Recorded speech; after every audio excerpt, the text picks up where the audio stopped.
ਸਰਮ ਅਸਾੜੀ JIO.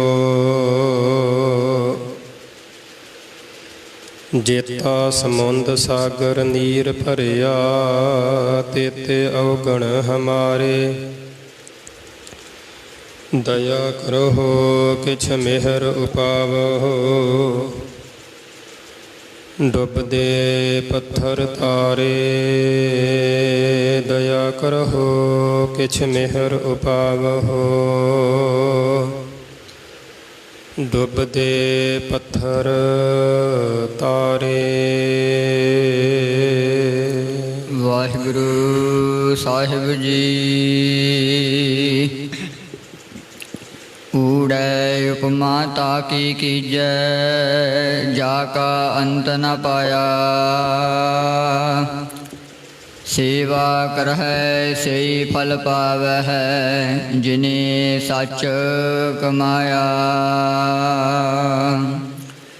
ਊੜੈ ਉਪਮਾ ਤਾਕੀ ਕੀਜੈ, ਜਾ ਕਾ ਅੰਤ ਨ ਪਾਇਆ।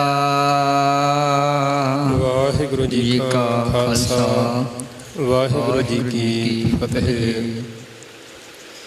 ਜੁਗਹੁ ਜੁਗ ਅਟਲ, ਛਤਰ ਚਬਰ ਤਖਤ ਕੇ ਮਾਲਕ। ਹਾਜ਼ਰਾ ਹਜੂਰ ਜਹਰਾ ਜਹੂਰ, ਪਤਤ ਪਾਵਨ ਭਗਤ ਵਛਲ। ਕਰੁਣਾ ਨਿਧਾਨ ਦਸਾਂ ਪਾਤਸ਼ਾਹੀਆਂ ਦੀ ਆਤਮਿਕ ਜੋਤ। ਧੰਨ ਧੰਨ ਸਤਿਗੁਰੂ ਸਾਹਿਬ ਸ੍ਰੀ ਗੁਰੂ ਗ੍ਰੰਥ ਸਾਹਿਬ ਜੀਓ ਮਹਾਰਾਜ। ਸਤਿਗੁਰੂ ਸੱਚੇ ਪਾਤਸ਼ਾਹ ਜੀ ਦੇ ਪਾਵਨ ਪਵਿੱਤਰ ਚਰਨਾਂ ਕਮਲਾਂ ਵਿਖੇ ਆਪ ਸੰਗਤਾਂ ਅੰਮ੍ਰਿਤ ਵੇਲੇ ਦੀਆਂ ਗੁਰੂ ਚਰਨਾਂ ਦੀਆਂ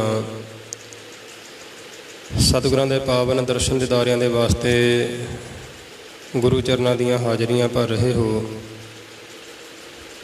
ਸਤਿਗੁਰਾਂ ਨੇ ਮਿਹਰ ਕੀਤੀ, ਬਖਸ਼ਿਸ਼ ਕੀਤੀ, ਅੰਮ੍ਰਿਤ ਵੇਲੇ ਇਲਾਹੀ ਦਰਸ਼ਨ ਦਿਦਾਰੇ ਬਖਸ਼ੇ। ਅੰਮ੍ਰਿਤਮਈ ਪਵਿੱਤਰ ਬਾਣੀਆਂ ਦੇ ਪਾਠ ਹੋਏ। ਸੋ ਆਓ ਸਾਧ ਸੰਗਤ ਜੀ, ਕੁਝ ਕੁ ਸਮਾਂ ਸਤਿਗੁਰਾਂ ਦੇ ਪਾਵਨ ਸ਼ਬਦੀ ਵਿਚਾਰ ਦੇ ਨਾਲ ਜੁੜੀਏ। ਚੱਲ ਰਹੀ ਗੁਰਬਾਣੀ ਦੀ ਲੜੀਵਾਰ ਵਿਚਾਰ ਗੁਰੂ ਗ੍ਰੰਥ ਸਾਹਿਬ ਜੀਆਂ ਦੇ ਪਾਵਨ ਅੰਗ 432 ਤੇ ਆਸਾ ਰਾਗ ਦੇ ਵਿੱਚ ਸਤਿਗੁਰੂ ਗੁਰੂ ਨਾਨਕ ਸਾਹਿਬ ਜੀਆਂ ਵੱਲੋਂ ਉਚਾਰਨ ਕੀਤੀ ਹੋਈ ਪੱਟੀ ਲਿਖੀ ਨਾਮ ਦੀ ਬਾਣੀ। ਸੋ ਆਓ ਸਾਧ ਸੰਗਤ ਜੀ, ਜਿਵੇਂ ਸਤਿਗੁਰੂ ਜੀ ਮਿਹਰ ਕਰਦੇ ਹਨ, ਬਖਸ਼ਿਸ਼ ਕਰਦੇ ਹਨ, ਪਾਵਨ ਪਵਿੱਤਰ ਸ਼ਬਦ ਦੀ ਵਿਚਾਰ ਦੇ ਨਾਲ ਜੁੜੀਏ।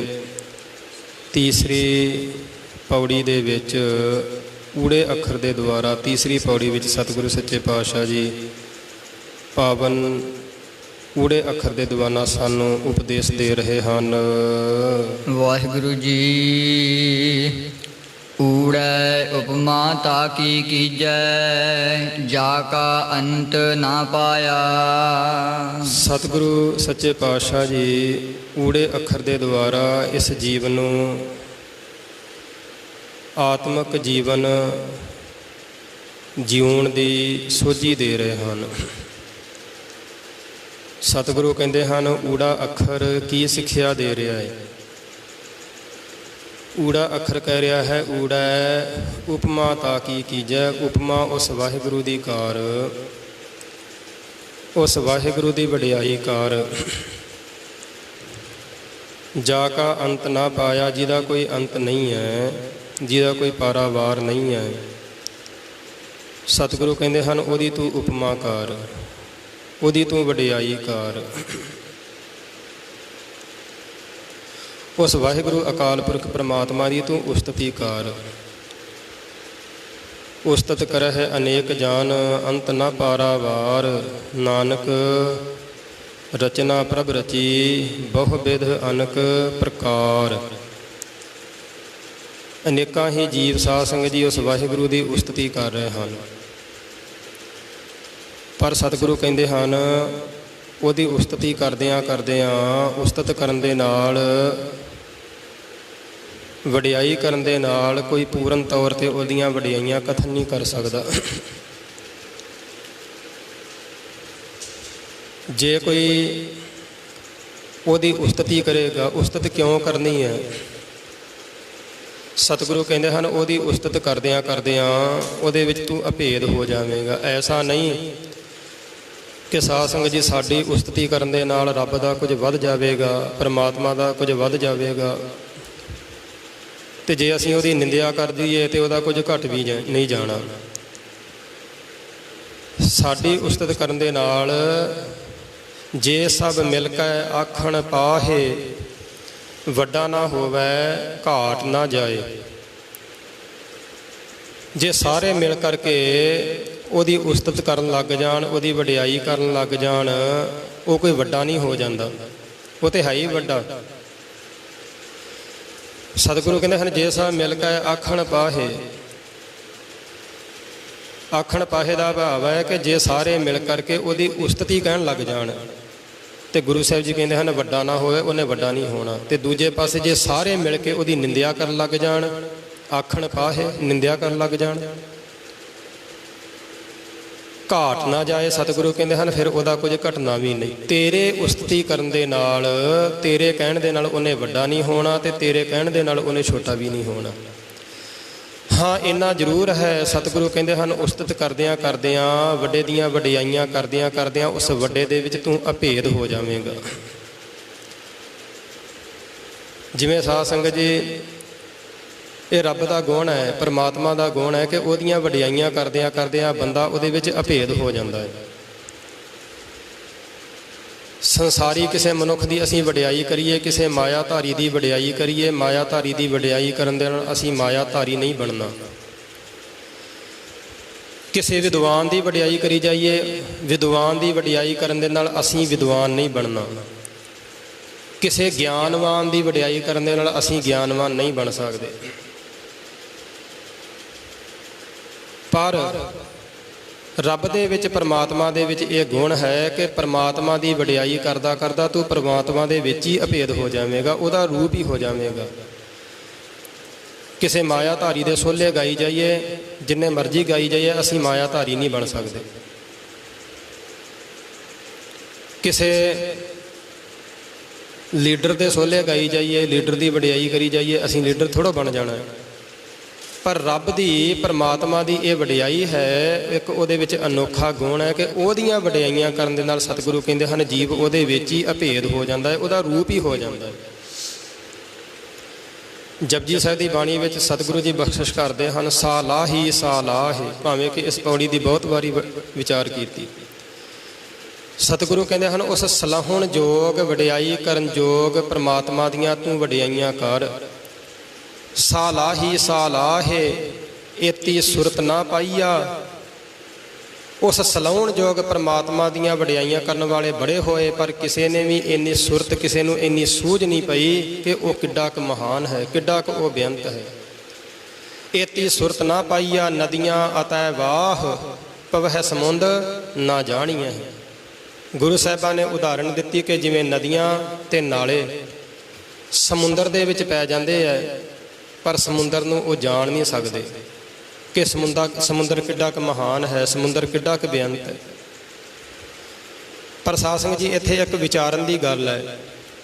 ਜੇ ਕੋਈ ਨਦੀ, ਕੋਈ ਨਾਲਾ ਇਹ ਕਵੇ ਕਿ ਪਹਿਲੋਂ ਮੈਨੂੰ ਸਮੁੰਦਰ ਦਿਖਾਓ, ਪਹਾੜਾਂ ਦੇ ਵਿੱਚੋਂ ਇੱਕ ਨਦੀ ਤੁਰੀ ਹੈ, ਭਰੋਸਾ ਕਰਕੇ ਤੁਰ ਪਈ ਹੈ ਨਾ ਕਿ ਮੈਂ ਸਮੁੰਦਰ ਦੇ ਵਿੱਚ ਜਾ ਕੇ ਲੀਨ ਹੋਣਾ ਹੈ। ਜੇ ਉਹ ਪਹਿਲੋਂ ਕਹਿ ਦਿੰਦੀ ਕਿ ਪਹਿਲੋਂ ਮੈਂ ਸਮੁੰਦਰ ਵੇਖਣਾ ਹੈ, ਫਿਰ ਮੈਂ ਤੁਰਨਾ ਹੈ, ਫਿਰ ਜਾਣਾ ਹੈ, ਫਿਰ ਨਹੀਂ ਸੀ ਤੁਰ ਸਕਦੀ, ਫਿਰ ਤੁਰ ਹੀ ਨਹੀਂ ਸੀ ਸਕਦੀ, ਤੇ ਸਮੁੰਦਰ ਦੇ ਵਿੱਚ ਅਭੇਦ ਵੀ ਨਹੀਂ ਸੀ ਹੋ ਸਕਦੀ। ਉਹਨੇ ਭਰੋਸਾ ਕੀਤਾ ਕਿ ਹਾਂ ਕੋਈ ਸਮੁੰਦਰ ਹੈ, ਮੈਂ ਪਹਾੜਾਂ ਵਿੱਚੋਂ ਆਪਣਾ ਸਫ਼ਰ ਤੈਅ ਕਰਨਾ ਹੈ ਤੇ ਸਮੁੰਦਰ ਦੇ ਵਿੱਚ ਪਹੁੰਚਣਾ ਹੈ। ਭਰੋਸਾ ਕਰਕੇ ਤੁਰ ਪਈ, ਤੇ ਇੱਕ ਦਿਨ ਉਹ ਨਦੀ ਜਿਹੜੀ ਸੀ ਸਮੁੰਦਰ ਦਾ ਰੂਪ ਹੀ ਹੋ ਗਈ। ਸਤਿਗੁਰੂ ਕਹਿੰਦੇ ਹਨ ਭਰੋਸਾ ਕਰਕੇ ਤੁਰ। ਜੇ ਹੁਣ ਅਸੀਂ ਕਹੀਏ ਕਿ ਸਾਨੂੰ ਪਹਿਲਾਂ ਅਸੀਂ ਰੱਬ ਵੇਖਣਾ ਹੈ, ਫਿਰ ਹੀ ਰੱਬ ਦੀਆਂ ਵਡਿਆਈਆਂ ਕਰਨੀਆਂ, ਸਤਿਗੁਰੂ ਕਹਿੰਦੇ ਨਹੀਂ। ਜੇ ਇੱਕ ਨਦੀ ਭਰੋਸਾ ਕਰਕੇ ਤੁਰ ਸਕਦੀ ਹੈ ਕਿ ਹਾਂ ਕੋਈ ਸਮੁੰਦਰ ਹੈ, ਮੈਂ ਉਸ ਸਮੁੰਦਰ ਦੇ ਵਿੱਚ ਜਾ ਕੇ ਅਭੇਦ ਹੋ ਜਾਣਾ ਹੈ, ਉਹਦਾ ਰੂਪ ਹੋ ਜਾਣਾ ਹੈ, ਸਤਿਗੁਰੂ ਕਹਿੰਦੇ ਹਨ ਤੂੰ ਉਸ ਨਦੀ ਦੇ ਨਾਲੋਂ ਵੀ ਗਿਆ ਗਵਾਚਿਆ ਹੈ। ਤੂੰ ਭਰੋਸਾ ਕਰਕੇ ਤੁਰ, ਉਹ ਵਾਹਿਗੁਰੂ ਹੈ, ਪਰਮਾਤਮਾ ਹੈ, ਉਹਦੀਆਂ ਵਡਿਆਈਆਂ ਕਰ, ਤੇ ਇੱਕ ਦਿਨ ਤੂੰ ਉਹਦੇ ਵਿੱਚ ਅਭੇਦ ਹੋ ਜਾਵੇਂਗਾ, ਉਹਦਾ ਹੀ ਰੂਪ ਹੋ ਜਾਵੇਂਗਾ। ਏਤੀ ਸੁਰਤ ਨਾ ਪਾਈਆ ਨਦੀਆਂ ਅਤੈ ਵਾਹ ਪਵਹਿ ਸਮੁੰਦ ਨਾ ਜਾਣੀਐ ਹੈ ਸਮੁੰਦ ਸਾਹ ਸੁਲਤਾਨ। ਊੜੈ ਉਪਮਾ ਤਾਕੀ ਕੀਜੈ ਜਾ ਕਾ ਅੰਤ ਨਾ ਪਾਇਆ, ਜਿਹਦਾ ਕੋਈ ਅੰਤ ਨਹੀਂ ਹੈ, ਜਿਹਦਾ ਕੋਈ ਪਾਰਾਵਾਰ ਨਹੀਂ ਹੈ। ਦੁਨੀਆ ਦੀਆਂ ਵਡਿਆਈਆਂ ਨਾ ਕਰ ਦੁਨੀਆ ਨਾ ਸਾਲਾਹੇ, ਜੋ ਮਰ ਵੰਜਸੀ ਲੋਕਾਂ ਨਾ ਸਾਲਾਹੇ, ਜੋ ਮਰ ਖਾਕ ਥੀ। ਵਾਹੋ ਮੇਰੇ ਸਾਹਿਬਾ ਵਾਹੋ ਗੁਰਮੁਖ ਸਦਾ ਸਲਾਹੀਐ, ਸੱਚਾ ਵੇ ਪ੍ਰਵਾਹੋ। ਉਸ ਸੱਚੇ ਵੇ ਪ੍ਰਵਾਹ ਅਕਾਲ ਪੁਰਖ ਪਰਿਪੂਰਨ ਪਰਮਾਤਮਾ ਨੂੰ ਤੂੰ ਸਲਾਉਣਾ ਕਰ। ਗੁਰੂ ਸਾਹਿਬ ਜੀ ਇੱਥੇ ਬਖਸ਼ਿਸ਼ ਕਰਦੇ ਹਨ, ਊੜੈ ਉਪਮਾ ਤਾਕੀ ਕੀਜੈ, ਉਸ ਵਾਹਿਗੁਰੂ ਦੀ ਉਪਮਾ ਕਰ, ਉਹਦੀ ਵਡਿਆਈ ਕਰ। ਜਾ ਕਾ ਅੰਤ ਨਾ ਪਾਇਆ, ਜਿਹਦਾ ਕੋਈ ਅੰਤ ਨਹੀਂ ਹੈ। ਕਿਸੇ ਨੇ ਵੀ ਜਿਸ ਵਾਹਿਗੁਰੂ ਦਾ ਅੰਤ ਨਹੀਂ ਪਾਇਆ। ਅੰਤ ਕਾਰਨ ਕੇਤੇ ਬਿਲਲਾਹੇ, ਤਾਂ ਕਿ ਅੰਤ ਨਾ ਪਾਏ ਜਾਹੇ। ਸਤਿਗੁਰੂ ਕਹਿੰਦੇ ਹਨ ਬੇਅੰਤ ਵਿਲਕਦੇ ਆ ਕਿ ਉਹਦਾ ਅੰਤ ਲੱਭ ਜਾਵੇ, ਪਰ ਕਿਸੇ ਵੀ ਤਰੀਕੇ ਦੇ ਨਾਲ ਕਿਸੇ ਦੇ ਕੋਲੋਂ ਵੀ ਉਹਦਾ ਅੰਤ ਅੱਜ ਤੀਕਰ ਪਾਇਆ ਨਹੀਂ ਗਿਆ। ਹਾਂ, ਜਿਹੜੇ ਅੰਤ ਲੱਭਣ ਵਾਸਤੇ ਤੁਰੇ ਐ, ਇੱਕ ਦਿਨ ਉਸ ਬੇਅੰਤ ਦੇ ਵਿੱਚ ਅਭੇਦ ਜ਼ਰੂਰ ਹੋ ਗਏ। ਜਿਵੇਂ ਸਾਧ ਸੰਗਤ ਜੀ ਕਿਸੇ ਵਿਦਵਾਨ ਨੇ ਸਮਝਾਉਣ ਦੇ ਵਾਸਤੇ ਬੜੀ ਸੁੰਦਰ ਉਹ ਗਾਥਾ ਲਿਖੀ ਹੈ ਇੱਕ ਲੂਣ ਦੀ ਡਲੀ ਦੀ, ਕਿ ਲੂਣ ਦੀਆਂ ਡਲੀਆਂ ਢੇਲੀਆਂ, ਲੂਣ ਦੀਆਂ ਡਲੀਆਂ ਸਮੁੰਦਰ ਦੇ ਕਿਨਾਰੇ ਤੇ ਬੈਠੀਆਂ ਤੇ ਇੱਕ ਦੂਜੀ ਦੇ ਨਾਲ ਗੱਲਾਂ ਬਾਤਾਂ ਕਰਦੀਆਂ ਕਿ ਸਮੁੰਦਰ ਕਿੱਡਾ ਕੁ ਗਹਿਰਾ ਹੈ। ਆਪੋ ਆਪਣਾ ਅੰਦਾਜ਼ਾ ਲਾ ਰਹੀਆਂ ਕਿ ਇਹ ਸਮੁੰਦਰ ਇੰਨਾ ਕੁ ਗਹਿਰਾ ਹੋਵੇਗਾ। ਆਖਰ ਇੱਕ ਡਲੀ ਜਿਹੜੀ ਹੈ ਉਹ ਹੌਸਲਾ ਕਰਦੀ ਹੈ, ਉਹ ਕਹਿੰਦੀ ਹੈ ਭੈਣੋ ਜੇ ਤੁਸੀਂ ਮੈਨੂੰ ਕਹੋ ਤੇ ਮੈਂ ਜਾ ਕੇ ਸਮੁੰਦਰ ਦੇ ਵਿੱਚ ਵੇਖ ਕੇ ਆਵਾਂ ਕਿ ਆਖਰ ਇਹ ਸਮੁੰਦਰ ਹੈ ਕਿੱਡਾ ਗਹਿਰਾ। ਤੁਸੀਂ ਬੈਠੋ ਇੱਥੇ, ਮੈਂ ਤੁਹਾਨੂੰ ਆ ਕੇ ਦੱਸਦੀ ਹਾਂ। ਕਹਿੰਦੇ ਹਨ ਕਿ ਉਸ ਡਲੀ ਨੇ ਸਮੁੰਦਰ ਦੇ ਵਿੱਚ ਚੁੱਭੀ ਮਾਰ ਦਿੱਤੀ। ਬਾਕੀ ਡਲੀਆਂ ਅੱਜ ਤੀਕਰ ਉੱਥੇ ਕਿਨਾਰੇ ਤੇ ਬੈਠੀਆਂ ਉਡੀਕ ਰਹੀਆਂ ਕਦੋਂ ਸਾਡੀ ਭੈਣ ਆਵੇ ਤੇ ਆ ਕੇ ਸਾਨੂੰ ਦੱਸੇ ਕਿ ਸਮੁੰਦਰ ਕਿੱਡਾ ਕੁ ਗਹਿਰਾ ਹੈ। ਤੇ ਜਿਸ ਡਲੀ ਨੇ ਹੁਣ ਸਮੁੰਦਰ ਦੇ ਵਿੱਚ ਸਾਧ ਸੰਗਤ ਜੀ ਚੁੱਭੀ ਲਾਤੀ, ਕਿ ਉਹ ਡਲੀ ਸਮੁੰਦਰ ਤੋਂ ਬਾਹਰ ਆਵੇਗੀ? ਕਦੇ ਨਹੀਂ ਆ ਸਕਦੀ। ਸਮੁੰਦਰ ਦਾ ਰੂਪ ਹੀ ਹੋ ਗਈ। ਚਲੀ ਪੂਤਰੀ ਲੋਨ ਕੀ ਥਾਹ ਸਿੰਧ ਕੀ ਲੈਨ, ਅਨਾਥ ਆਪ ਅਪ ਹੈ ਭਈ ਅੰਤ ਕਹਿ ਕੋ ਬੈਨ। ਮੁੜ ਕੇ ਕਿਨੇ ਆ ਕੇ ਦੱਸਣਾ ਕਿਸੇ ਕਿ ਸਮੁੰਦਰ ਕਿੱਡਾ ਕੁ ਡੂੰਘਾ ਹੈ। ਸਤਿਗੁਰੂ ਕਹਿੰਦੇ ਹਨ ਸੰਸਾਰੀ ਮਨੁੱਖ ਜਿਹੜਾ ਹੈ ਇਹ ਸਮੁੰਦਰ ਦੇ ਕਿਨਾਰੇ ਤੇ ਬੈਠਾ ਹੈ। ਪਰਮਾਤਮਾ ਰੂਪੀ ਸਮੁੰਦਰ ਦੇ ਕਿਨਾਰੇ ਤੇ ਇਹ ਬੈਠਾ ਹੈ। ਇਹਦਾ ਹੌਸਲਾ ਨਹੀਂ ਪੈਂਦਾ ਕਿ ਮੈਂ ਰੱਬ ਦੇ ਨਾਮ ਰੂਪੀ ਸਮੁੰਦਰ ਦੇ ਵਿੱਚ ਚੁੱਭੀ ਲਾ ਲਵਾਂ। ਰੱਬ ਦੇ ਪਿਆਰੇ ਜਿਹੜੇ ਹੈ ਉਹ ਨਾਮ ਰੂਪੀ ਸਮੁੰਦਰ ਦੇ ਵਿੱਚ ਚੁੱਭੀ ਲਾਉਂਦੇ ਐ ਤੇ ਸੰਸਾਰੀ ਲੋਕਾਂ ਨੂੰ ਕਹਿ ਦਿੰਦੇ ਆ ਕਿ ਅਸੀਂ ਤੁਹਾਨੂੰ ਦੱਸਾਂਗੇ ਇਹ ਰੱਬ ਕਿੱਡਾ ਕੁ ਮਹਾਨ ਹੈ, ਪਰਮਾਤਮਾ ਕਿੰਨਾ ਕੁ ਬੇਅੰਤ ਹੈ, ਅਸੀਂ ਤੁਹਾਨੂੰ ਦੱਸਾਂਗੇ, ਸਾਨੂੰ ਚੁੱਭੀ ਲਾ ਲੈਣ ਦਿਓ। ਪਰ ਜਦੋਂ ਉਹ ਚੁੱਭੀ ਲਾ ਲੈਂਦੇ ਆ, ਗੁਰੂ ਗ੍ਰੰਥ ਸਾਹਿਬ ਜੀ ਕਹਿੰਦੇ ਹਨ ਜਿਹੜਾ ਚੁੱਭੀ ਲਾ ਲੈਂਦਾ ਹੈ ਉਹ ਰੱਬ ਦਾ ਰੂਪ ਹੀ ਹੋ ਜਾਂਦਾ ਹੈ। ਉਹ ਨਹੀਂ ਫਿਰ ਦੱਸਦਾ। ਜਿਨ ਹਰ ਪਾਇਓ ਤਿਨ ਹੈ ਛਪਾਇਓ, ਉਹ ਤੇ ਫਿਰ ਚੁੱਪ ਹੋ ਜਾਂਦਾ ਹੈ। ਕਹੋ ਕਬੀਰ ਗੂੰਗਾ ਗੁੜ ਖਾਇਆ, ਪੁੱਛੇ ਤੇ ਕਿਆ ਕਹੀਏ। ਸੋਈ ਅਜਾਣ ਕਹੈ ਮੈਂ ਜਾਣਾ, ਸੋਈ ਅਜਾਣ ਕਹੈ ਮੈਂ ਜਾਨਾ, ਜਾਣਨ ਹਾਰ ਨਾ ਛਾਨਾ ਰੇ। ਸਤਿਗੁਰੂ ਕਹਿੰਦੇ ਹਨ ਉਹ ਮਨੁੱਖ ਅਣਜਾਣ ਹੈ, ਉਹਦੇ ਵਰਗਾ ਕੋਈ ਅਣਜਾਣ ਨਹੀਂ ਜਿਹੜਾ ਕਵੇ ਕਿ ਮੈਂ ਜਾਣ ਲਿਆ ਰੱਬ ਨੂੰ, ਜਿਹੜਾ ਕਵੇ ਕਿ ਮੈਂ ਪ੍ਰਮਾਤਮਾ ਨੂੰ ਜਾਣ ਲਿਆ। ਜਾਣਨ ਹਾਰ ਨਾ ਛਾਨਾ ਰੇ। ਜਾਣਨ ਹਾਰ ਤੇ ਬੋਲਦਾ ਹੀ ਨਹੀਂ। ਭਰਿਆ ਹੋਏ ਸੋ ਕਬਹੁ ਨਾ ਡੋਲੇ। ਖਾਲੀ ਘੜਾ ਜਿਹੜਾ ਹੈ ਉਹ ਹਿੱਲਦਾ ਹੈ। ਥੋੜਾ ਪਾਣੀ ਹੋਵੇਗਾ ਨਾ ਘੜੇ ਦੇ ਵਿੱਚ, ਉਹ ਹਿਲ ਜੁਲ ਕਰੇਗਾ। ਜਦੋਂ ਘੜਾ ਪੂਰਨ ਭਰ ਜਾਵੇ, ਪੂਰਨ ਤਰੀਕੇ ਨਾਲ ਭਰਿਆ ਹੋਵੇ, ਉਸ ਘੜੇ ਦੇ ਵਿੱਚ ਕੋਈ ਹਿਲ ਜੁਲ ਨਹੀਂ ਹੁੰਦੀ। ਜਿਹੜਾ ਪੂਰਨ ਤੌਰ ਤੇ ਸਿਫਤੋ ਸਲਾਹ ਦੇ ਨਾਲ ਭਰ ਜਾਂਦਾ ਹੈ, ਰੱਬ ਦੀਆਂ ਵਡਿਆਈਆਂ ਦੇ ਨਾਲ ਭਰ ਜਾਂਦਾ ਹੈ, ਉਹ ਫਿਰ ਚੁੱਪ ਹੋ ਜਾਂਦਾ ਹੈ। ਉਹਦੇ ਅੰਦਰੋਂ ਹਿਲ ਜੁਲ ਖਤਮ ਹੋ ਜਾਂਦੀ ਹੈ। ਤੇ ਜਿਹਨੇ ਅਜੇ ਪਾਇਆ ਨਹੀਂ, ਅਜੇ ਤੁਰਿਆ ਹੀ ਹੈ ਰਸਤੇ ਤੇ, ਉਹ ਬੜੀਆਂ ਡੀਂਗਾ ਮਾਰਦਾ ਹੈ ਕਿ ਰੱਬ ਇਹੋ ਜਿਹਾ ਹੈ, ਪਰਮਾਤਮਾ ਇਹੋ ਜਿਹਾ, ਆਓ ਲੋਕੋ ਮੇਰੇ ਵੱਲ। ਇਸੇ ਕਰਕੇ ਤੇ ਪਖੰਡਵਾਦ ਫੈਲਦਾ ਹੈ। ਗੁਰੂ ਸਾਹਿਬ ਜੀ ਬਖਸ਼ਿਸ਼ ਕਰਦੇ ਹਨ, ਹੇ ਜੀਵ ਉਪਮਾ ਉਸ ਵਾਹਿਗੁਰੂ ਅਕਾਲ ਪੁਰਖ ਪਰਿਪੂਰਨ ਪਰਮਾਤਮਾ ਦੀ ਉਪਮਾ ਕਰ, ਉਹਦੀਆਂ ਵਡਿਆਈਆਂ ਕਰ, ਉਹਦੇ ਸੋਲੇ ਗਾ। ਜਾ ਕਾ ਅੰਤ ਨਾ ਪਾਇਆ, ਜਿਸ ਵਾਹਿਗੁਰੂ ਦਾ ਕੋਈ ਅੰਤ ਨਹੀਂ ਹੈ, ਕੋਈ ਪਾਰਾਵਾਰ ਨਹੀਂ ਹੈ। ਸੇਵਾ ਕਰਹਿ ਸਈ ਫਲ ਪਾਵਹਿ, ਜਿਨੀ ਸਚ ਕਮਾਇਆ। ਸੇਵਾ ਕਰਹਿ ਸਈ ਫਲ ਪਾਵਹਿ, ਜਿਨੀ ਸੱਚ ਕਮਾਇਆ। ਜਿਨ੍ਹਾਂ ਨੇ ਸੱਚ ਨੂੰ ਕਮਾਇਆ ਹੈ, ਸਿਮਰਨ ਰੂਪੀ ਬੰਦਗੀ ਰੂਪੀ ਜਿਨ੍ਹਾਂ ਨੇ ਕਮਾਈ ਕੀਤੀ ਹੈ, ਜਿਨ੍ਹਾਂ ਨੇ ਗੁਰੂ ਪਰਮਾਤਮਾ ਦੀ ਸੇਵਾ ਕੀਤੀ ਹੈ, ਸਤਿਗੁਰੂ ਕਹਿੰਦੇ ਹਨ ਉਹਨਾਂ ਨੇ ਆਤਮਿਕ ਫਲ ਜਿਹੜਾ ਹੈ ਇਹ ਪ੍ਰਾਪਤ ਕਰ ਲਿਆ ਹੈ। ਪਰਮਾਤਮਾ ਦੀ ਪ੍ਰਾਪਤੀ ਰੂਪੀ ਫਲ, ਮੁਕਤੀ ਰੂਪੀ ਫਲ ਉਹਨਾਂ ਨੂੰ ਪ੍ਰਾਪਤ ਹੋਇਆ ਹੈ। ਨੰਗੈ ਗਿਆਨ ਬੁਝੈ ਜੇ ਕੋਈ, ਪੜਿਆ ਪੰਡਿਤ ਸੋਈ। ਨੰਗੇ ਅੱਖਰ ਦੇ ਦੁਆਰਾ ਸਤਿਗੁਰੂ ਸੱਚੇ ਪਾਤਸ਼ਾਹ ਜੀ ਬਖਸ਼ਿਸ਼ ਕਰਦੇ ਹਨ। ਨੰਗਾ ਅੱਖਰ ਜਿਹੜਾ ਹੈ ਸਾਧ ਸੰਗਤ ਜੀ ਆਮ ਵਰਤੋਂ ਦੇ ਵਿੱਚ ਘੱਟ ਆਉਂਦਾ ਹੈ। ਜਦੋਂ ਆਪਾਂ ਪੰਜਾਬੀ ਭਾਸ਼ਾ ਲਿਖਦੇ ਹਾਂ ਨੰਗਾ ਅੱਖਰ ਬਹੁਤ ਘੱਟ ਇਸਤੇਮਾਲ ਕੀਤਾ ਜਾਂਦਾ ਹੈ। ਨੰਗਾ ਤੇ ñਈਆਂ ਇਹ ਦੋ ਅੱਖਰ ਜਿਹੜੇ ਹੈ ਬਹੁਤਾ ਜ਼ਿਆਦਾ ਆਪਾਂ ਇਹਨਾਂ ਨੂੰ ਨਹੀਂ ਲਿਖਦੇ, ਵਰਤੋਂ ਦੇ ਵਿੱਚ ਘੱਟ ਆਉਂਦੇ ਆ, ਬੋਲਣ ਦੇ ਵਿੱਚ ਵੀ ਇਹਨਾਂ ਨੂੰ ਆਪਾਂ ਨਹੀਂ ਵਰਤਦੇ। ਪਰ ਗੁਰਬਾਣੀ ਦੇ ਵਿੱਚ ਗੁਰੂ ਸਾਹਿਬਾਨ ਨੇ ਨੰਗਾ ਤੇ ñਈਆਂ ਇਹਨਾਂ ਦੋਨਾਂ ਅੱਖਰਾਂ ਦੀ ਵਰਤੋਂ ਕੀਤੀ ਹੈ। ਇਹਦਾ ਭਾਵ ਸਪਸ਼ਟ ਹੈ ਕਿ ਗੁਰੂ ਸਾਹਿਬਾਂ ਨੇ ਸਾਧ ਸੰਗਤ ਜੀ ਇਹਨਾਂ ਨਿਮਾਣੇ ਅੱਖਰਾਂ ਨੂੰ ਵੀ ਮਾਣ ਬਖਸ਼ਿਆ ਹੈ, ਜਿਨ੍ਹਾਂ ਨੂੰ ਕੋਈ ਮਾਣ ਨਹੀਂ। ਆਮ ਵਰਤੋਂ ਵਿਹਾਰ ਦੇ ਵਿੱਚ ਬੋਲੀ ਦੇ ਵਿੱਚ ਇਹ ਅੱਖਰ ਨਹੀਂ ਬੋਲੇ ਜਾਂਦੇ, ਪਰ ਗੁਰੂ ਸਾਹਿਬਾਂ ਨੇ ਬਾਣੀ ਦੇ ਵਿੱਚ ਇਹਨਾਂ ਅੱਖਰਾਂ ਨੂੰ ਮਾਣ ਬਖਸ਼ਿਆ ਹੈ। ਸਤਿਗੁਰੂ ਬਾਣੀ ਵਿੱਚ ਇਹਨਾਂ ਅੱਖਰਾਂ ਨੂੰ ਵੀ ਗੁਰੂ ਸਾਹਿਬਾਂ ਨੇ ਦਰਜ ਕੀਤਾ। ਜਿਸਕਾ ਨਾ ਹੈ ਕੋਏ ਹਾਂ ਤਿਸਕਾ ਪ੍ਰਭੂ ਸੋਏ ਹਾਂ। ਗੁਰੂ ਨੂੰ ਇਸੇ ਕਰਕੇ ਨਿਮਾਣਿਆਂ ਦਾ ਮਾਣ ਕਿਹਾ ਜਾਂਦਾ ਹੈ ਕਿ ਜਿਹਦਾ ਕੋਈ ਨਹੀਂ ਗੁਰੂ ਉਹਦਾ ਹੁੰਦਾ ਹੈ। ਸਤਿਗੁਰੂ ਸੱਚੇ ਪਾਤਸ਼ਾਹ ਜੀ ਨੰਗੇ ਅੱਖਰ ਦੇ ਦੁਆਰਾ ਬਖਸ਼ਿਸ਼ ਕਰਦੇ ਹਨ। ਨੰਗੈ ਗਿਆਨ ਬੁਝੈ ਜੇ ਕੋਈ, ਪੜ੍ਹਿਆ ਪੰਡਿਤ ਸੋਈ। ਸਤਿਗੁਰੂ ਕਹਿੰਦੇ ਹਨ ਪੜ੍ਹਿਆ ਕੌਣ ਹੈ, ਪੰਡਿਤ ਕੌਣ ਹੈ, ਵਿਦਵਾਨ ਕੌਣ ਹੈ, ਗਿਆਨੀ ਕੌਣ ਹੈ। ਇਸ ਪੰਕਤੀ ਵਿੱਚ ਬਖਸ਼ਿਸ਼ ਕਰ ਰਹੇ ਹਨ ਗਿਆਨ ਬੁਝੈ ਜੇ ਕੋਈ, ਜੇ ਕੋਈ ਗੁਰੂ ਦੇ ਗਿਆਨ ਨੂੰ ਬੁੱਝ ਲਵੇ, ਜੇ ਕੋਈ ਗੁਰੂ ਦੇ ਗਿਆਨ ਨੂੰ ਸਮਝ ਲਵੇ, ਜੇ ਕੋਈ ਗੁਰੂ ਦੇ ਦੱਸੇ ਹੋਏ ਗਿਆਨ ਨੂੰ ਆਪਣੀ ਜ਼ਿੰਦਗੀ ਦੇ ਵਿੱਚ ਧਾਰਨ ਕਰ ਲਵੇ, ਸਤਿਗੁਰੂ ਕਹਿੰਦੇ ਹਨ ਅਸਲ ਦੇ ਵਿੱਚ ਉਹ ਪੜ੍ਹਿਆ ਹੈ, ਉਹ ਪੰਡਿਤ ਹੈ, ਉਹ ਵਿਦਵਾਨ ਹੈ, ਉਹ ਗਿਆਨੀ ਹੈ, ਉਹ ਬ੍ਰਹਮ ਗਿਆਨੀ ਹੈ। ਸਤਿਗੁਰੂ ਕਹਿੰਦੇ ਹਨ ਉਹ ਪੰਡਿਤ ਹੈ, ਉਹ ਵਿਦਵਾਨ, ਉਹ ਪੜ੍ਹਿਆ ਹੈ ਜਿਹੜਾ ਗੁਰੂ ਦੇ ਗਿਆਨ ਨੂੰ ਸਮਝ ਲਵੇ ਤੇ ਆਪਣੀ ਜ਼ਿੰਦਗੀ ਦੇ ਵਿੱਚ ਧਾਰਨ ਕਰ ਲਵੇ। ਸਰਬ ਜੀਆਂ ਮਹਿ ਏਕੋ ਜਾਣੈ, ਤਾਹੋ ਮੈਂ ਕਹਿ ਨਾ ਕੋਈ। ਹਾਂ, ਸਤਿਗੁਰੂ ਜੀ ਬਖਸ਼ਿਸ਼ ਕਰਦੇ ਹਨ ਅਸਲ ਦੇ ਵਿੱਚ ਉਹ ਪੰਡਿਤ ਵਿਦਵਾਨ ਪੜ੍ਹਿਆ ਲਿਖਿਆ ਹੈ। ਸਰਬ ਜੀਆਂ ਮਹਿ ਏਕੋ ਜਾਣੈ, ਜਿਹੜਾ ਸਾਰੇ ਜੀਵਾਂ ਦੇ ਵਿੱਚ ਇੱਕ ਵਾਹਿਗੁਰੂ ਨੂੰ ਹੀ ਜਾਣੇ।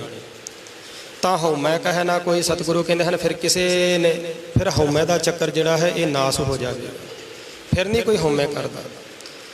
ਜਦੋਂ ਇਹ ਸਮਝ ਲਵੇ ਕਿ ਸਾਰਿਆਂ ਦੇ ਵਿੱਚ ਹੀ ਇੱਕ ਹੈ, ਸਾਰਿਆਂ ਦੇ ਵਿੱਚ ਹੀ ਇੱਕ ਪਰਮਾਤਮਾ ਦਾ ਵਾਸਾ ਹੋ ਰਿਹਾ ਹੈ। ਗੁਰਮਤਿ ਨੇ, ਗੁਰਬਾਣੀ ਨੇ ਬਾਰ-ਬਾਰ ਸਾਧ ਸੰਗਤ ਜੀ ਸਾਨੂੰ ਇਹ ਸਮਝਾਇਆ ਹੈ ਕਿ ਇਹ ਜੀਵ ਸਾਰਿਆਂ ਦੇ ਵਿੱਚ ਇੱਕ ਵਾਹਿਗੁਰੂ ਅਕਾਲ ਪੁਰਖ ਪਰਮਾਤਮਾ ਨੂੰ ਵੇਖਣਾ ਕਰ। ਸਾਰਿਆਂ ਦੇ ਵਿੱਚ ਤੂੰ ਉਸ ਵਾਹਿਗੁਰੂ ਦੀ ਜੋਤ ਵੇਖ। ਸਭ ਮਹਿ ਜੋਤ, ਜੋਤ ਹੈ ਸੋਏ, ਤਿਸ ਦਾ ਚਾਨਣ ਸਭ ਮਹਿ ਚਾਨਣ ਹੋਏ। ਸਾਰਿਆਂ ਦੇ ਵਿੱਚ ਹੀ ਉਸ ਵਾਹਿਗੁਰੂ ਅਕਾਲ ਪੁਰਖ ਪਰਮਾਤਮਾ ਦੀ ਜੋਤ ਹੈ। ਕਹਿ ਦਿੰਨੇ ਆ ਪਰ ਸਾਧ ਸੰਗਤ ਜੀ ਵਾਕਿਆ ਹੀ ਸਾਰਿਆਂ ਦੇ ਵਿੱਚ ਵਾਹਿਗੁਰੂ ਦੀ ਜੋਤ ਸਮਝ ਲੈਣਾ ਕਿ ਸਾਰਿਆਂ ਦੇ ਵਿੱਚ ਹੀ ਪਰਮਾਤਮਾ ਦੀ ਜੋਤ ਹੈ, ਇਸ ਗੱਲ ਨੂੰ ਸਮਝ ਲੈਣਾ, ਧਾਰਨ ਕਰ ਲੈਣਾ, ਇਹ ਬੜਾ ਔਖਾ ਹੈ।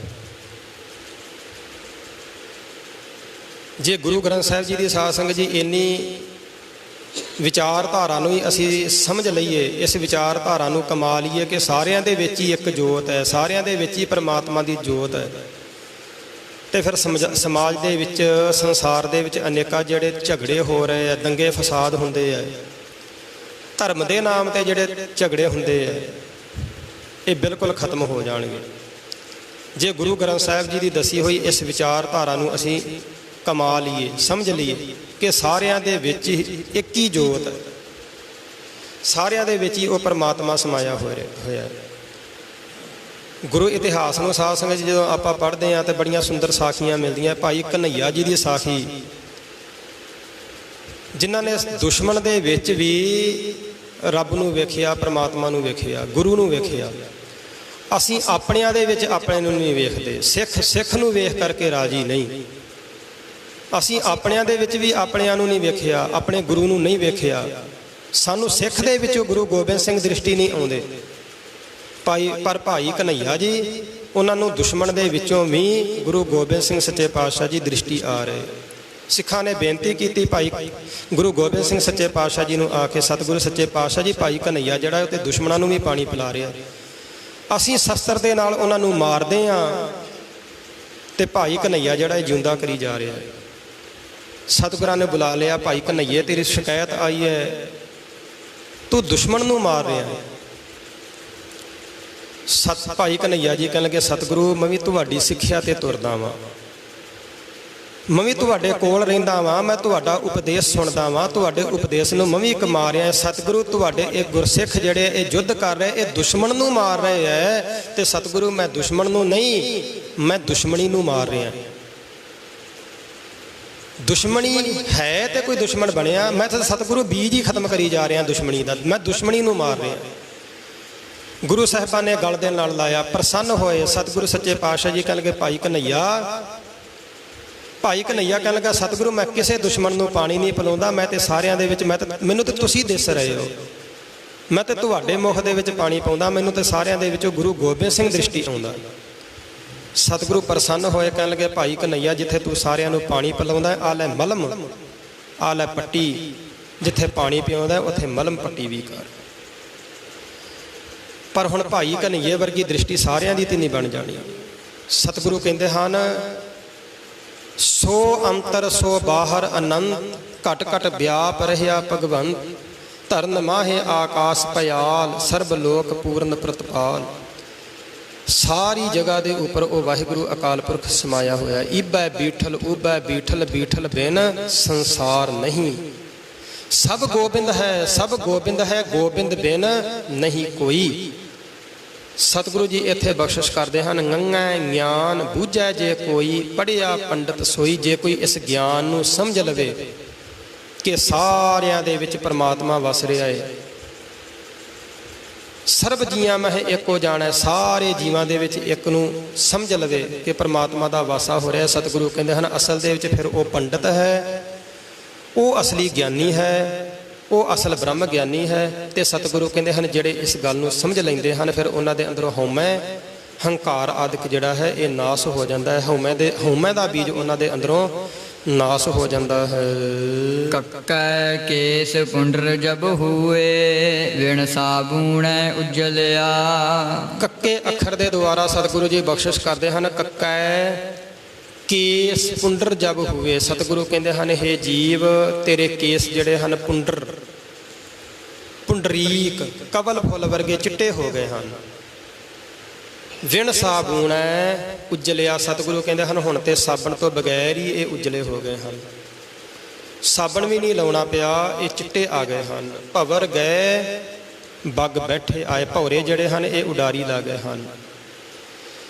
ਬੱਗ ਬੈਠੇ ਆਏ, ਚਿੱਟੇ ਧੌਲੇ ਜਿਹੜੇ ਹਨ ਇਹ ਆ ਕਰਕੇ ਬਹਿ ਗਏ ਹਨ। ਤੇ ਇਹ ਚਿੱਟੇ ਜਿਹੜੇ ਹਨ ਸਾਧ ਸੰਗਤ ਜੀ ਸਾਨੂੰ ਸੰਦੇਸ਼ ਦੇ ਰਹੇ ਹਨ। ਅਕਸਰ ਆਪਾਂ ਕਹਿੰਦੇ ਆ ਨਾ ਕਿ ਮੌਤ ਕੋਈ ਸੰਦੇਸ਼ ਨਹੀਂ ਦਿੱਤੀ, ਮੌਤ ਅਚਾਨਕ ਆਉਂਦੀ ਹੈ। ਮੌਤ ਅਚਾਨਕ ਵੀ ਆਉਂਦੀ ਹੈ, ਪਰ ਸਾਧ ਸੰਗਤ ਜੀ ਮੌਤ ਸਾਨੂੰ ਸੰਦੇਸ਼ ਵੀ ਦੇ ਰਹੀ ਹੈ। ਇਹ ਮੌਤ ਦਾ ਪੈਗਾਮ ਹੈ। ਚਿੱਟੇ ਕੇਸ ਆ ਜਾਣੇ ਇੱਕ ਮੌਤ ਦਾ ਪੈਗਾਮ ਹੈ, ਮੌਤ ਦਾ ਸੰਦੇਸ਼ ਹੈ ਕਿ ਇਹ ਮਨੁੱਖ ਹੁਣ ਮੈਂ ਤੇਰੇ ਨੇੜੇ ਹਾਂ।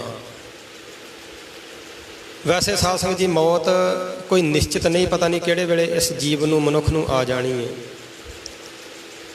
ਪਰ ਤਿੰਨ ਅਵਸਥਾ ਜਿਹੜੀਆਂ ਹਨ, ਬਾਲ ਅਵਸਥਾ, ਜਵਾਨੀ ਦੀ ਅਵਸਥਾ ਤੇ ਬਿਰਧ ਅਵਸਥਾ, ਇਹ ਤਿੰਨ ਅਵਸਥਾ ਜਿਹੜੀਆਂ ਹਨ ਇਹ ਮੰਨੀਆਂ ਹਨ। ਸਤਿਗੁਰੂ ਕਹਿੰਦੇ ਹਨ, ਬਾਲ ਅਵਸਥਾ ਤੇਰੀ ਜਿਹੜੀ ਹੈ ਉਹ ਬਤੀਤ ਹੋ ਗਈ, ਖੇਡਾਂ ਦੇ ਵਿੱਚ ਤੂੰ ਬਤੀਤ ਕਰ ਦਿੱਤੀ। ਜਵਾਨੀ ਦੀ ਅਵਸਥਾ ਵੀ ਤੇਰੀ ਚਲੀ ਗਈ, ਹੁਣ ਤੇਰੇ ਉੱਪਰ ਬਿਰਧ ਅਵਸਥਾ ਆ ਗਈ ਹੈ। ਸਤਿਗੁਰੂ ਕਹਿੰਦੇ ਹਨ, ਹੋਣੀ ਸੰਭਲ ਜਾ। ਬਿਰਧ ਅਵਸਥਾ ਆ ਗਈ ਹੈ, ਚਿੱਟੇ ਕੇਸਾਂ ਨੇ ਆ ਕਰਕੇ ਇਸ ਸਫੈਦੀ ਨੇ ਤੇਰੇ ਉੱਪਰ ਹਮਲਾ ਕਰ ਦਿੱਤਾ। ਸਤਿਗੁਰੂ ਕਹਿੰਦੇ ਹਨ, ਹੋਣੀ ਤੂੰ ਪ੍ਰਮਾਤਮਾ ਵਾਲੇ ਪਾਸੇ ਤੋਰ। ਪਰ ਸਾਧ ਸੰਗਤ ਜੀ ਅਸੀਂ ਕਰਦੇ ਕੀ ਆ, ਚਿੱਟੇ ਆ ਜਾਂਦੇ ਹੈ, ਪਰ ਅਸੀਂ ਇਹਨਾਂ ਚਿੱਟਿਆਂ ਨੂੰ ਵੀ ਕਾਲੇ ਕਰਨ ਦੀ ਕੋਸ਼ਿਸ਼ ਕਰਦੇ ਹਾਂ ਕਿ ਇਹਨਾਂ ਨੂੰ ਵੀ ਕਾਲੇ ਕਰ ਲਈਏ। ਚਿੱਟਿਆਂ ਨੂੰ ਕਾਲੇ ਤੇ ਕਰ ਲਵਾਂਗੇ, ਪਰ ਜਿਹੜੀਆਂ ਸਰੀਰ ਦੇ ਉੱਪਰ ਝਰੜੀਆਂ ਆ ਜਾਂਦੀਆਂ ਇਹਨਾਂ ਨੂੰ ਤੂੰ ਕੀ ਕਰੇਂਗਾ। ਇਹਨਾਂ ਨੂੰ ਹਟਾਉਣ ਦਾ ਵੀ ਬੜਾ ਯਤਨ ਕੀਤਾ ਜਾਂਦਾ ਹੈ। ਪਾਲਰ ਇਹ ਕਿਉਂ ਬਣੇ ਹੈ? ਇਸੇ ਕਰਕੇ ਹੀ ਕਿ ਇਹ ਝਰੜੀਆਂ ਵੀ ਹਟ ਜਾਣ। ਇਹ ਵੀ ਤੂੰ ਹਟਾ ਲਵੇਂਗਾ, ਕੋਸ਼ਿਸ਼ ਕਰੇਂਗਾ, ਪਰ ਉਮਰ ਤੇਰੀ ਨਾ ਘਟਾ ਲਵੇਂਗਾ, ਜਿਹੜੀ ਉਮਰ ਵੱਧਦੀ ਜਾ ਰਹੀ ਹੈ। ਜਸ ਜਰ ਵੇਸ ਕਰੇਂਦਾ ਆਏ। ਇਹ ਬੁਢੇਪਾ ਜਿਹੜਾ ਹੈ ਇਹ ਤੇ ਆਪਣਾ ਵੇਸ ਕਰਦਾ ਆ ਰਿਹਾ ਹੈ। ਬੁਢੇਪੇ ਨੂੰ ਕਿੱਥੇ ਲੈ ਕਰਕੇ ਜਾਵੇਂਗਾ, ਕਿੱਥੇ ਛੁਪਾਵੇਂਗਾ। ਸਤਿਗੁਰੂ ਕਹਿੰਦੇ ਹਨ, ਇੱਕ ਵਿਦਵਾਨ ਨੇ ਸਾਧ ਸੰਗਤ ਜੀ ਬੜਾ ਸੋਹਣਾ ਲਿਖਿਆ ਹੈ। ਉਹ ਕਹਿੰਦਾ ਹੈ, ਐ ਮੇਰੇ ਮੌਲਾ ਤੇਰੀ ਇਹ ਦੁਨੀਆ ਫਾਨੀ ਦੇਖੀ, जहाँ की हर चीज आनी जानी देखी, जो आके ना जाए वो बुढ़ेपा देखा, जो जाके ना आए वो जवानी देखी। जो आके ना जाए, जो आके जाता ही नहीं, एक बारी आ गया फिर नहीं इन्हें जाना। बुढ़ेपा आ गया हुण इन्हें जाना थोड़ो है। जो आके ना जाए वो बुढ़ेपा देखा, जो जाके ना आए वो जवानी देखी। जिहड़ी एक बारी चली गई जवानी दोबारा तेरे उपर आउणी थोड़ो है। सतगुरु कहते हैं, जवानी चली गई, बाल अवस्था चली गई, जवानी भी चली गई। जो साध संगत जी ये बाल अवस्था दे विच हुंदा है, ये जवानी दीयां गल्लां सोचदा है। चाहिदा से ये सी जो जवानी दे विच आया फिर बुढ़ेपे दीयां गल्लां सोचदा है। हुण जो अगे दी सोचदा है ना, अगे दी बाल अवस्था दे विच जवानी दीयां गल्लां सोचियां, जवानी आ गई बुढ़ेपे दे बारे सोचिया। हुण चाहिदा ते ये सी कि बुढ़ेपा आ गया, हुण तू मौत दे बारे सोचे कि किदन मेरी मौत आ रही है, मेरी तैयारी है कि नहीं तैयारी। चाहिदा ते ये सी, पर काम उल्ट हो गया। जो हुण बुढ़ेपा आ गया, मौत दीयां गल्लां सोचण दे बारे, अपनी तैयारी करन दे बारे ये पछां दा सोचण लग पिया। ये पिछलियां सोचदा है। पुंडर केस सपते तौले, पुंडर केस कुसमते तौले, सपत पाताल की बाणी, लोचन सरमह बुद्ध बल नाठी, ता काम पवस माधाणी। सतगुरु कहते हैं केस चिट्टे हन, ते जदों ये बोलदा है बुढ़ेपा इहदे उपर आया होया, इंज लगदा जिवें सतवें आसमान दे विचों आवाज़ आ रही होवे, आवाज़ नहीं निकलदी।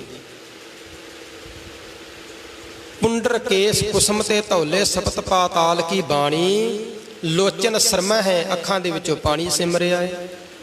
बुद्ध बल नाठी, बुद्धि दे विचों बल खत्म हो गया, सोचन शक्ति भी खत्म हो गई। ता काम पवस माधानी, मंजे दे उपर बैठा होया सतगुरु कहते हैं काम वासना अजे भी इहदे विच है। अनेक प्रकार दीयां वासनावां, अनेक प्रकार दीयां इच्छावां अजे भी इहदे विच, अजे इच्छावां खत्म नहीं होईयां। केस चिट्टे हो गए पर अंदर इहदा जिहड़ा है ये चिट्टा नहीं होया। एक साध संगत जी बड़ी सुंदर गाथा आउंदी है कि एक पादरी ने किसी सज्जन नूं पुछया कि सज्जणा मैनूं तू ये दस, तेरी उम्र वड्डी है कि तेरी दाढ़ी दी उम्र वड्डी है, तू वड्डा है या तेरी दाढ़ी वड्डी है। वो कहन लगा कि मेरी दाढ़ी जिहड़ी है ये छोटी है, मैं वड्डा वां, क्योंकि जो मैं 15, 16, 17 साल का हो गया उदों मैनूं दाढ़ी आई, इस करके मैं वड्डा वां ते मेरी दाढ़ी जिहड़ी है ये छोटी है। कह लगा या अल्लाह या खुदा की बनेगा इस बंदे का। उन्हें फिर पूछा, कह लगा दस, अजे भी सोच ध्यान नाल दस, तू वड्डा है कि तेरी दाढ़ी वड्डी है। कह लगा मैं छोटा वां, वाहिगुरू कह लगा मैं वड्डा वां, मेरी उम्र वध है तो मेरी दाढ़ी की उम्र घट है, दाढ़ी मेरी छोटी है। उन्हें पादरी ने फिर क्या, कह लगा या खुदा इहदा की बनेगा। कह लगा इहदे विच किहड़ी गल है कि तू मेरे कोलों ये सवाल पुछया कि तेरी उम्र वड्डी है, तू वड्डा है या दाढ़ी वड्डी। मैं तैनूं दस दिता कि मेरी उम्र जिहड़ी है ये वध है, दाढ़ी जिहड़ी है ये छोटी है। कह लगा मैं खुदा दे अगे पुकार इस करके कर रहा, या अल्लाह मैं इस करके कर रहा कि या अल्लाह इहदी दाढ़ी जिहड़ी है ये छोटी है तो ये फिर भी चिट्टी हो गई, इहदी उम्र वध है, ये अंदरों अजे तक भी चिट्टा नहीं होया। दाढ़ी छोटी है, दाढ़ी तो चिट्टी हो गई पर इहदी उम्र वध है, ये दाढ़ी नालों वड्डा है पर ये अंदरों अगे नालों वध काला हो गया। बाल अवस्था नालों जवानी दे नालों उन्ना जवानी विच काला नहीं सी जिन्ना बुढ़ेपे च जा करके ये काला हो गया। सतगुरु कहते हैं जे तेरी दाढ़ी चिट्टी हो गई, केस चिट्टे हो गए, किन्ना चंगा होवे जे तू अंदरों भी चिट्टा हो जावे। तेरे ऊपर बुढ़ेपा आ गया, किन्ना चंगा होवे जे तेरे अंदर भी बुढ़ेपा आ जावे। पर साथ संगत जी अंदर बुढ़ेपा नहीं आउंदा, अंदर ते उछाले मारदा है जिवें जिवें उम्र वधदी है। ਸਤਿਗੁਰੂ ਕਹਿੰਦੇ ਹਨ ਕੱਕੈ ਕੇਸ ਪੁੰਡਰ ਜਬ ਹੋਵੇ ਵਿਣ ਸਾਬੂਣੈ ਉਜਲਿਆ। ਸਾਬਣ ਤੋਂ ਬਗੈਰ ਹੀ ਇਹ ਉਜਲੇ ਹੋ ਗਏ, ਸਾਬਣ ਤੋਂ ਬਗੈਰ ਹੀ ਇਹ ਚਿੱਟੇ ਹੋ ਗਏ ਹਨ। ਗੁਰੂ ਸਾਹਿਬ ਜੀ ਅਗਲੀ ਪੰਕਤੀ ਵਿੱਚ ਬਖਸ਼ਿਸ਼ ਕਰਦੇ ਹਨ। ਜਮਰਾਜੇ ਕੇ ਹੇਰੂ ਆਏ ਮਾਇਆ ਕੈ ਸੰਗਲ ਬੰਧ ਲਿਆ। ਸਤਿਗੁਰੂ ਕਹਿੰਦੇ ਹਨ ਜਮ ਰਾਜੇ ਕੇ ਹੇਰੂ ਆਏ। ਜਮ ਰਾਜੇ ਦੇ, ਜਮ ਦੇ ਭੇਜੇ ਹੋਏ ਦੂਤ, ਜਮ ਰਾਜੇ ਦੇ ਭੇਜੇ ਹੋਏ ਹੇਰੂ, ਹੇਰੂ ਦਾ ਭਾਵ ਸੱਦਣ ਵਾਲੇ ਦੂਤ ਆ ਗਏ ਹਨ।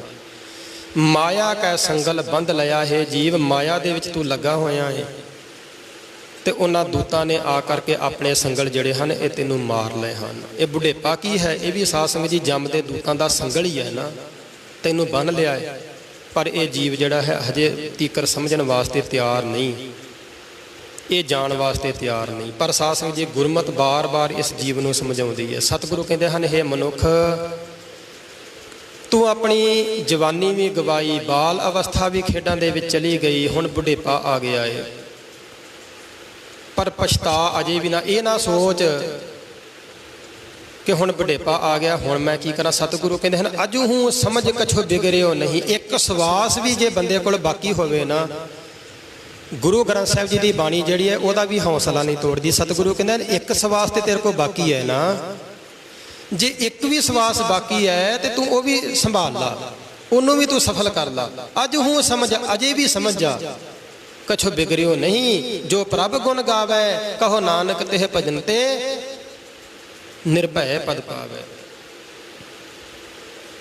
ਭਾਈ ਨੰਦ ਲਾਲ ਜੀ ਕਹਿੰਦੇ ਹਨ, ਸਤਿਗੁਰੂ ਕਹਿੰਦੇ ਹਨ ਆਗਾਹਾਂ ਕੂ ਧਰਾਗ ਪਿੱਛਾ ਫੇਰਨਾ ਮੋਢੜਾ, ਸਿਜ ਇਵੇਹਾ ਵਾਰ ਬਹੁੜ ਨਾ ਹੋਵੀ ਜਨਮੜਾ। ਅਗਾਂਹ ਨੂੰ ਧਰਾਗ, ਅਗਾਂਹ ਨੂੰ ਵੇਖ, ਅਗਲੇ ਸਵਾਸ ਜਿਹੜੇ ਹਨ ਉਹ ਤੂੰ ਸਫਲ ਕਰ।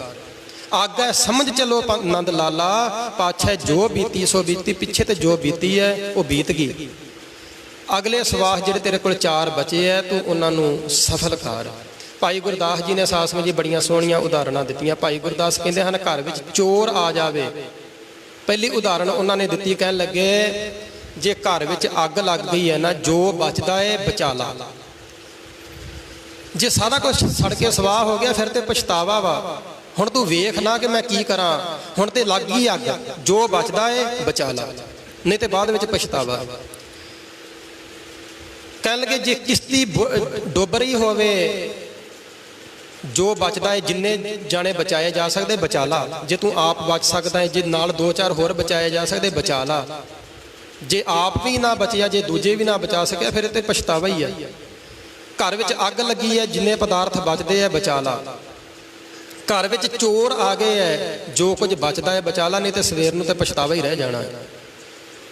ਕਹਿਣ ਲੱਗੇ ਇਸੇ ਤਰੀਕੇ ਦੇ ਨਾਲ ਬਾਲ ਅਵਸਥਾ ਵੀ ਚਲੀ ਗਈ, ਜਵਾਨੀ ਵੀ ਚਲੀ ਗਈ, ਬੁਢੇਪਾ ਵੀ ਚਲਿਆ ਜਾ ਰਿਹਾ ਹੈ, ਮੌਤ ਬਿਲਕੁਲ ਨੇੜੇ ਹੈ। ਜੋ ਤੇਰੇ ਕੋਲ ਸੰਭਾਲ ਹੁੰਦਾ ਹੈ ਸੰਭਾਲ ਲਾ, ਨਹੀਂ ਤੇ ਬਾਅਦ ਵਿੱਚ ਕੇਵਲ ਤੇ ਕੇਵਲ ਪਛਤਾਵਾ ਹੈ। ਫਿਰ ਪਛਤਾਇਆ ਕਿਆ ਕਰੇ ਜਬ ਚਿੜੀਆਂ ਚੁਣ ਗਈ ਖੇਤ, ਪਰ ਬਾਅਦ ਵਿੱਚ ਪਛਤਾਇਆ ਕੋਈ ਹੋਣਾ ਨਹੀਂ। ਸਤਿਗੁਰੂ ਕਹਿੰਦੇ ਹਨ ਹੁਣ ਸਮਾਂ ਹੈ, ਅੱਜ ਵੀ ਤੇਰੇ ਕੋਲ ਸਮਾਂ ਹੈ, ਭਾਵੇਂ ਤੇਰੇ ਕੋਲ 4 ਸਵਾਸ ਕਿਉਂ ਬਾਕੀ ਹੋਣ, ਫਿਰ ਵੀ ਤੇਰੇ ਕੋਲ ਸਮਾਂ ਹੈ, ਅਜੇ ਵੀ ਤੂੰ ਸਮਝ ਸਕਦਾ ਹੈ। ਗੁਰੂ ਸਾਹਿਬ ਸਾਧ ਸੰਗਤ ਜੀ ਮਿਹਰਾਮਤ ਕਰਨ, ਸਤਿਗੁਰੂ ਸੱਚੇ ਪਾਤਸ਼ਾਹ ਜੀ ਦੇ ਬਖਸ਼ੇ ਹੋਏ ਸਿਧਾਂਤ ਨੂੰ, ਬਖਸ਼ੇ ਹੋਏ ਉਪਦੇਸ਼ ਨੂੰ ਸਾਧ ਸੰਗਤ ਜੀ ਆਪਾਂ ਕਮਾ ਸਕੀਏ। ਕੱਕੇ ਅੱਖਰ ਦੇ ਦੁਆਰਾ ਸਤਿਗੁਰੂ ਬਖਸ਼ਿਸ਼ ਕਰਦੇ ਹਨ। ਕੱਕਾ ਕੇਸ ਪੁੰਡਰ ਜਬ ਹੋਏ ਵਿਣ ਸਾਬੂਣਾ ਉਜਲਿਆ। ਸਾਬਣ ਤੋਂ ਬਗੈਰ ਹੀ ਇਹ ਉਜਲੇ ਹੋ ਗਏ ਹਨ, ਸਾਬਣ ਤੋਂ ਬਗੈਰ ਹੀ ਇਹ ਚਿੱਟੇ ਹੋ ਗਏ ਹਨ। ਜਮ ਰਾਜੇ ਕੇ ਹੇਰੂ ਆਏ, ਧਰਮ ਰਾਜੇ ਦੇ ਭੇਜੇ ਹੋਏ ਦੂਤ ਜਿਹੜੇ ਹਨ ਤੇਰੇ ਸਿਰ ਤੇ ਆਣ ਬੈਠੇ ਹਨ। ਮਾਇਆ ਕੈ ਸੰਗਲ ਬੰਧ ਲਿਆ, ਮਾਇਆ ਦੇ ਸੰਗਲ ਉਹਨੇ ਤੈਨੂੰ ਲਾਏ ਹੋਏ ਹਨ। ਸਤਿਗੁਰੂ ਕਹਿੰਦੇ ਹਨ ਜੇ ਤੇਰੇ ਕੋਲ ਬਚਿਆ ਜਾਂਦਾ ਹੈ ਤਾਂ ਬਚ ਲਾ। ਇਹ ਗੁਰੂ ਸਾਹਿਬਾਂ ਨੇ ਮਿਹਰਮਤ ਕੀਤੀ। ਪਾਵਨ ਪੱਟੀ ਲਿਖੀ ਨਾਮ ਦੀ ਬਾਣੀ ਦੀਆਂ 5 ਪੌੜੀਆਂ ਦੀ ਵਿਚਾਰ ਹੋਈ। ਵਿਚਾਰ ਕਰਦਿਆਂ ਭੁੱਲਾਂ ਦੀ ਖਿਮਾ। ਅੰਮ੍ਰਿਤ ਉਪਦੇਸ਼ ਸਾਧ ਸੰਗਤ ਦੀਆਂ ਹਿਰਦਿਆਂ ਤੇ ਵਸੇ। ਸਮੂਹ ਸੰਗਤ ਮਿਲ ਕਰਕੇ ਰਸਨਾ ਨੂੰ ਪਵਿੱਤਰ ਕਰੀਏ। ਉਪਰੰਤ ਗੁਰੂ ਚਰਨਾਂ ਵਿੱਚ ਅਰਦਾਸ, ਸਮੂਹ ਸੰਗਤਾਂ ਨੇ ਕਿਰਪਾ ਕਰਨੀ ਜੀ। ਵਾਹਿਗੁਰੂ ਵਾਹਿਗੁਰੂ ਵਾਹਿਗੁਰੂ ਵਾਹਿਗੁਰੂ ਵਾਹਿਗੁਰੂ ਵਾਹਿਗੁਰੂ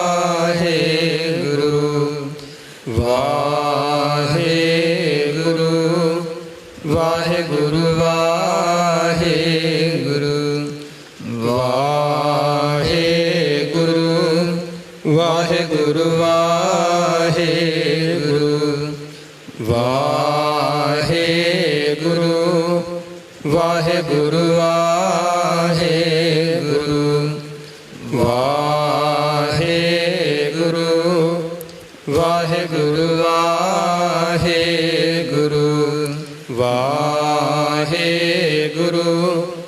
ਵਾਹਿਗੁਰੂ ਵਾਹਿਗੁਰੂ। ਕੱਕੈ ਕੇਸ ਪੁੰਡਰ ਜਬ ਹੂਏ, ਵਿਣ ਸਾਬੂਣ ਉਜਲਿਆ।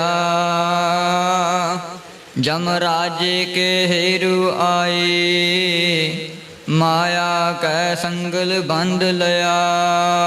ਵਾਹਿਗੁਰੂ ਜੀ ਕਾ ਖਾਲਸਾ ਵਾਹਿਗੁਰੂ ਜੀ ਕੀ ਫਤਿਹ।